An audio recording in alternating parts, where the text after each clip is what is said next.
Hi, this is my video segment review on the OEDRO LED light bar. It's 9 inches wide, and it stands just like 3 inches tall. It has 3 rows of very high quality, very bright LED lights on it. It just came out of the box. You can see the box there. It's well packed. It also has this protective coating on it. So you're going to want to make sure that comes off before you use the light, because it will get hot. But it does have this cooling feature, these fins here for cooling, and then this mounting bracket right here. Now, I haven't mounted it yet because I have issues with where I'm going to put it.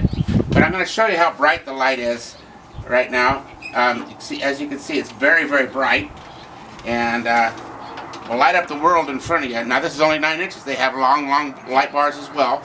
This mounting hardware comes off with a number 6 metric screw on the back, or bolt on the back, that you can adjust the angle of the light in this manner, back and forth, and then tighten it up, of course, and also side to side movement, so that you can move the light side to side and center it up, or put it offset it, or whatever. I think this will make an excellent backup light. But I am going to test it for waterproof. Okay, so you can see it is lit, and I'm putting it into water.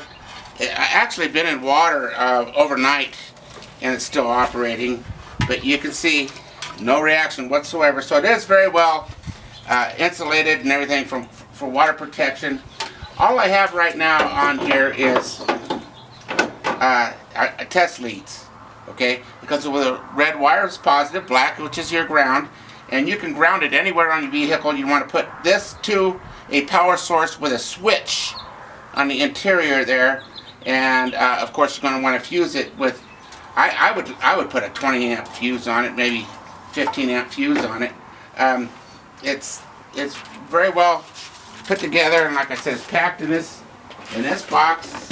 See, it's got the foam packing. Also comes along with this box, which had mounting hardware in it, and that's all stainless steel, and everything else is stainless steel except for the aluminum housing, which will not rust or corrode. So it's made to withstand a good exposure.